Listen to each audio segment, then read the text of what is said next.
Cinema అంటే అందం కాదు, సినిమా అంటే గ్లామర్ కాదు, సినిమా అంటే ఒక కళ. ఆ కళకి ఆత్మ ఉంటే ఆ ఆత్మ పేరే సౌందర్య. 18 జూలై 1972 బెంగళూరులో ఒక అమ్మాయి జన్మించింది. ఆమె పేరే సౌమ్య. ఆ సౌమ్య తెలుగు సినిమాని మర్యాదతో అలంకరించి సౌందర్యగా మారింది. ఆమె గ్లామర్ కోసం కాదు, క్రేజ్ కోసం గుర్తుండిపోయింది. 100కి పైగా సినిమాలు, నంది అవార్డ్స్, ప్రజల ప్రేమ. కానీ ఆ జీవితం కేవలం 31 సంవత్సరాలు మాత్రమే. ఇది ఒక మహిళ చరిత్ర, ఇది ఒక స్త్రీ గౌరవ గీతం. మీ ముందు ఇప్పుడు మేము చూపించేది ఒక సినిమా కాదు, ఒక జీవితం, సౌందర్య జీవన ప్రయాణం.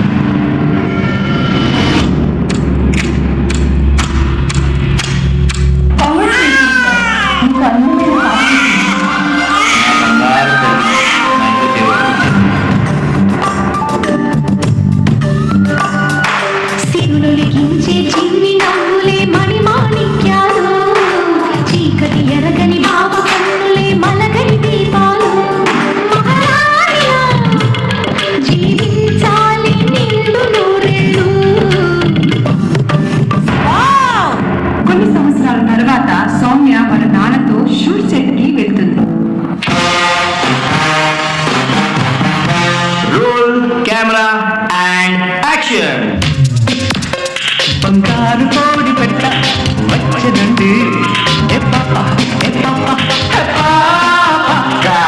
Very good, very good. Cinema shoot తర్వాత ప్రొడ్యూసర్ సౌమ్యని చూసి గంధర్వ సినిమా కోసం సెకండ్ హీరోయిన్ గా చేయమని అభ్యర్థిస్తారు. సౌమ్య, సినిమాలో యాక్ట్ చేస్తావా? మెడిసిన్ చదవాలని నా చిన్నప్పటి కళ. నీకు ఎలాంటి ఇబ్బంది కాకుండా చూసుకుంటా. ఇంట్లో మాట్లాడి చెప్తాను సార్. సౌమ్య, నీ ఎగ్జామ్స్ రాబోతున్నాయి. బాగా చదివితే నువ్వు డాక్టర్ కావచ్చు.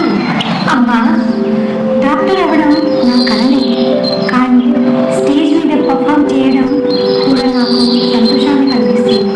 యాక్టింగ్ అంటే స్పాట్లైట్ కాదు, ఒక బాధ్యత. నాన్న, మీరు నేర్పిన విలువలు నేను ఎప్పుడు మరవను. మీరు అనుసరించిన మార్గంలోనే నడుస్తాను. ఈ ఒక్క వాక్యం ఆమె జీవితంలో ఇప్పటికీ నిలిచిపోయింది. భవాని,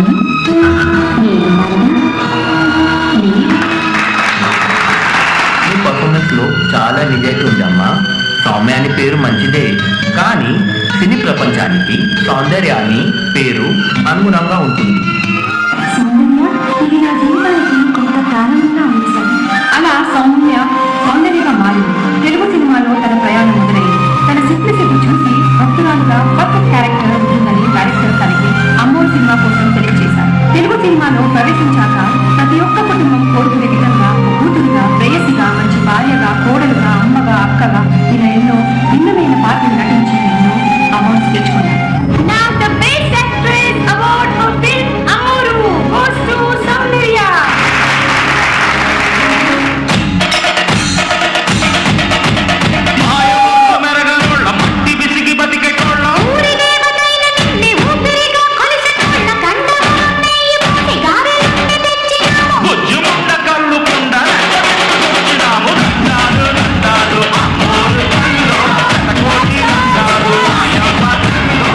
అప్పుడే నిర్మాత సౌందర్య గారికి గ్లామ్ సినిమా ఆఫర్ చేశారు. మ్యానీ కాంగ్రాచులేషన్ సౌందర్య గారు, అవార్డ్స్ గెలుచుకున్నారు.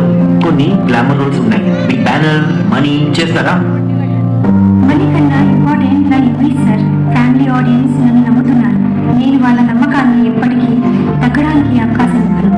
2003లో జిఎస్ రవితో వివాహం చేసుకొని తన జీవితంలో కొత్త అధ్యాయాన్ని ప్రారంభించారు.